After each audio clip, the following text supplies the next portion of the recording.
Hello my dear students. हम बात कर रहे हैं क्लास 11th फिजिक्स के चैप्टर ग्रेविटेशन। और इस ग्रेविटेशन में हम आज पढ़ने वाले हैं ग्रेविटेशनल पोटेंशियल एनर्जी। क्या बात करेंगे? Gravitational potential energy. Okay, gravitational potential energy. और यहाँ पर सबसे इजी सबसे सिंपल केस हम देख रहे हैं, ग्रेविटेशनल पोटेंशियल एनर्जी। ओके, सबसे पहले हमको पोटेंशियल एनर्जी का कॉन्सेप्ट समझ लेना चाहिए। ओके, पोटेंशियल एनर्जी होता है work done, work done against the conservative force. और ग्रेविटी एक कंजर्वेटिव फोर्स होता है, ग्रेविटेशन एक कंजर्वेटिव फोर्स होता है। अगर हम कंजर्वेटिव फोर्स के अगेंस्ट जो भी वर्क करते हैं वो सिस्टम में as a potential energy store हो जाता है।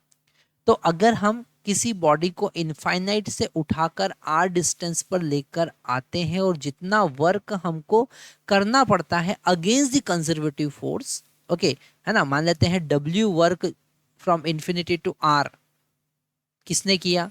कंजर्वेटिव फोर्स ने किया। तो हमने माइनस साइन लगा के उसको हमारे फोर्स में कन्वर्ट कर दिया, मतलब एक्सटर्नल एजेंट के वर्क डन में कन्वर्ट कर दिया। Okay, so work done by any external agent is equal to negative of work done by conservative force. Okay, work done by conservative force. तो हमने यहाँ पर नेगेटिव साइन क्यों use किया है? Because we have to be done the work done against the conservative force. Okay, तो यहाँ पर u इज इक्वल टू, ये फार्मूला हम क्यों यूज कर रहे हैं ये आपको समझ में आया। आज हम बात करेंगे gravitational potential energy of system having two particles. Okay, two particles. हम ऐसे सिस्टम की, जैसा हमने पहले डिस्कस किया कि सबसे बेसिक कॉन्सेप्ट हम देखने वाले हैं ऑफ टू पार्टिकल्स। ऐसे पार्टिकल जैसे एक पार्टिकल m1 मास का है और दूसरा पार्टिकल m2 मास का है और इन दोनों के बीच का डिस्टेंस r है। तो ऐसे सिस्टम का जो ग्रेविटेशनल पोटेंशियल एनर्जी u होगा वो होगा -g m1 m2 divided by r, है ना। तो ये फार्मूला हमको डिराइव करना है, सबसे बेसिक चीज हमको आज समझना है कि अगर दो particle m1 m2 r distance पर रखे हैं तो ऐसे सिस्टम का ग्रेविटेशनल पोटेंशियल एनर्जी क्या होगा, है ना। अब ये डिराइव करने के लिए हम पोटेंशियल एनर्जी के बेसिक कॉन्सेप्ट पे जाएंगे। पोटेंशियल एनर्जी का बेसिक कॉन्सेप्ट है that is the work done against the conservative force. Okay, तो इस सिस्टम को बनाने के लिए सबसे पहले हम इनफाइनाइट से उठाकर लेकर आएंगे m1 को, है ना। थोड़ा सा इसका डेरिवेशनल पार्ट देख लेते हैं हम। सबसे पहले, है ना, सबसे पहले हम इस m1 को इनफाइनाइट से उठाकर लेकर आए, है ना, और मान लेते हैं किसी पोजीशन पे हमने रख दिया। तो यहाँ पर वर्क डन हमको 0 करना पड़ेगा क्योंकि अभी कोई दूसरा पार्टिकल प्रेजेंट ही नहीं है। ओके, फिर अगर इनफाइनाइट से हम उठाकर लेकर आए और इसके ग्रेविटेशनल फील्ड में अगर हमने m2 को रखा, ओके, अगर हमने m2 को रखा तो यहाँ पर ग्रेविटेशनल फोर्स m1 के कारण प्रेजेंट है। ओके, तो हमको कितना वर्क डन करना पड़ेगा, है ना। तो इस m1 की ग्रेविटेशनल फील्ड के अंदर जब हम m2 को लेकर आएंगे तो डेफिनेटली हमको नेगेटिव वर्क करना पड़ेगा। ओके, क्योंकि ये अट्रैक्टिव फोर्स होता है ना। तो नेगेटिव वर्क डन होगा, हमको इनफाइनाइट से r पर उठाकर इस m1 को रखना पड़ेगा। और मान लेते हैं हमने m डैश वर्क किया। ओके, तो उसके लिए हम क्या करेंगे, this m dash is equal to negative integration from infinity to r f dot dr होगा। ये बात हम पहले ही कर चुके हैं, ओके, जब पोटेंशियल को हमने डिराइव किया था। अगर हम इस f की बात करें, मान लेते हैं किसी x डिस्टेंस पर, किसी डिस्टेंस x पर, जो यहां से डिस्टेंस x पर ये m2 हम लेकर आते हैं तो इस पर एक ग्रेविटेशनल फोर्स लगेगा F। ओके, और वो होगा g m1 m2 divided by r square. Okay, और इसका डायरेक्शन अगर हम देखें तो माइनस आर केप की डायरेक्शन में होगा, ये हम पहले डिस्कस कर चुके हैं, रेडियल डायरेक्शन के अपोजिट होगा। ओके, और अगर डी आर का डायरेक्शन देखें तो वो हम लिख सकते हैं आर केप की ही डायरेक्शन में होगा। तो डी आर वेक्टर को आप d r into r cap लिख सकते हैं, है ना। ये डिफरेंशियल जो डिस्प्लेसमेंट है इसको वो रेडियल डायरेक्शन में ही होगा।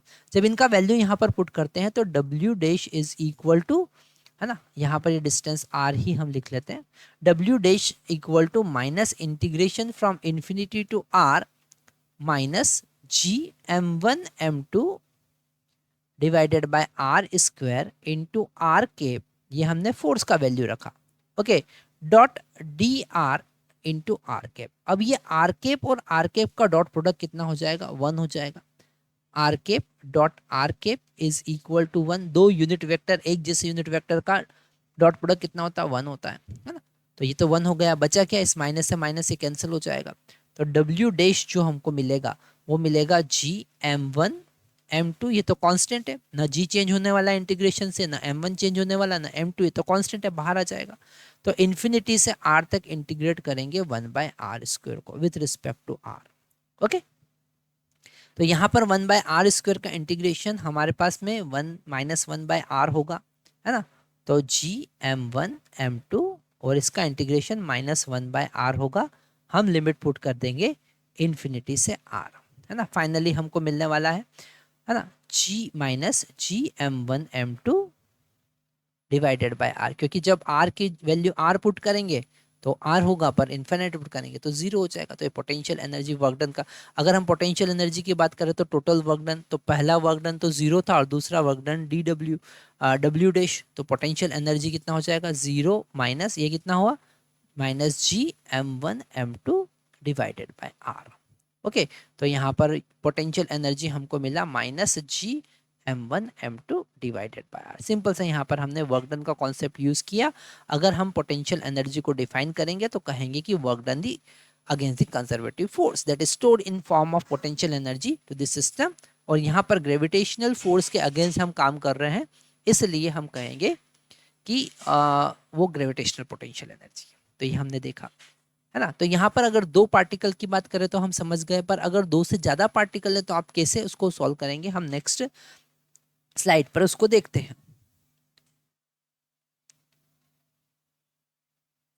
तो अगर हमारे पास में मान लेते हैं 3 पार्टिकल है, तो हम बात कर रहे हैं potential energy of system of 3 particles, okay, 3 particles, 3 particle से बना हुआ सिस्टम, है ना। तो मान लेते हैं particle number m1, particle number m2, particle number m3, okay. और इनके बीच की जो रिस्पेक्टिव डिस्टेंस है, जैसे इन दोनों के बीच की डिस्टेंस को r12 कंसिडर कर लेते हैं, इन दोनों के बीच की डिस्टेंस को r23 कंसिडर कर लेते हैं और इसको r31 कंसिडर कर लेते हैं। तो हम यहाँ पर दो दो के पेयर बना लेंगे, है ना।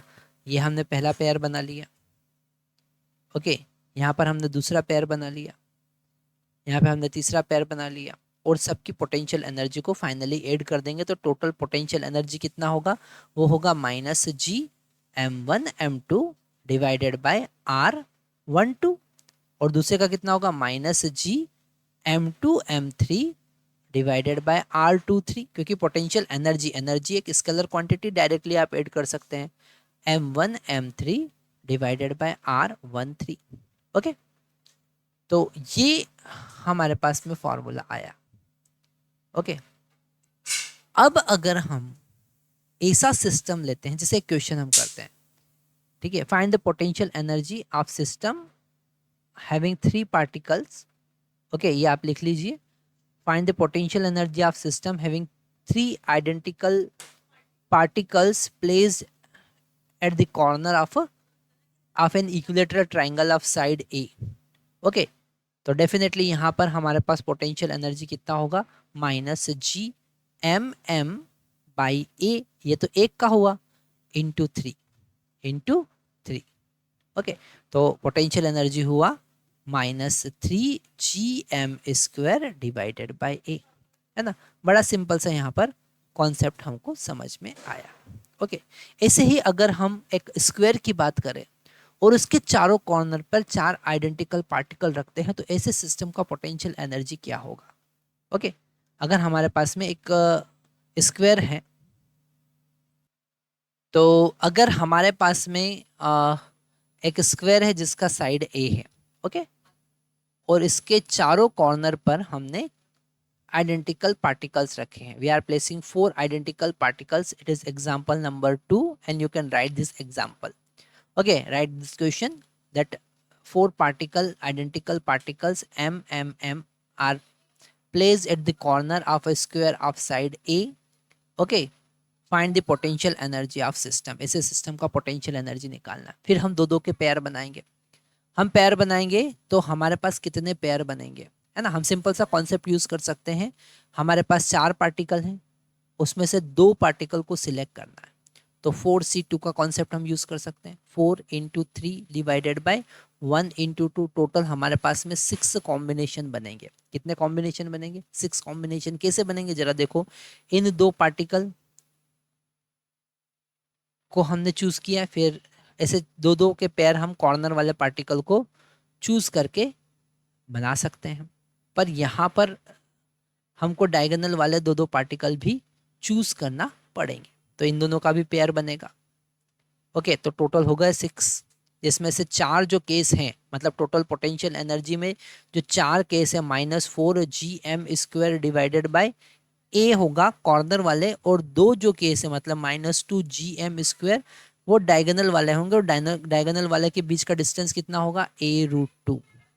ओके, इन दोनों के बीच का डिस्टेंस कितना होगा, है ना. जो डायगोनल पे रखे हुए हैं 2 पार्टिकल, उनके बीच का डिस्टेंस कितना होगा? a√2. क्योंकि हमको पता है डायगोनल का जो लेंथ होता है वो a√2 होता है. पाइथागोरस थ्योरम से हम निकाल सकते हैं. तो u = हमको मिला -gm² हमने कॉमन लिया, बाई a भी हमने कॉमन लिया, ब्रैकेट में हमको मिला 4 प्लस ये हो जाएगा √2. ओके, 2/√2 कितना होगा? √2 होगा ना. तो ये एक हमको नया फार्मूला मिला. तो हमने यहाँ पर क्या देखा? ऐसा सिस्टम, ये सिंपल सा बेसिक कॉन्सेप्ट हमने देखा जो बोर्ड लेवल पर है. ऐसा सिस्टम जहाँ पर 2 पार्टिकल m1 m2 डिस्टेंस पर रखे हुए हैं, तो उनका पोटेंशियल एनर्जी क्या होगा. नेक्स्ट लेक्चर में हम और इंटरेस्टिंग कॉन्सेप्ट देखेंगे.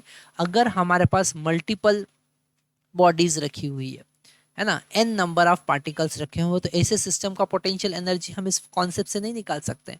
जैसे कि 8 पार्टिकल्स की बात करें तो 8C2 कितना होता है? 8C2, तो 8 × 7 डिवाइडेड बाय 1 × 2. ओके, तो ये हो जाएगा 4 × 7, दैट इज 28 कॉम्बिनेशन. कितने कॉम्बिनेशन बनेंगे? 28 कॉम्बिनेशन बनेंगे.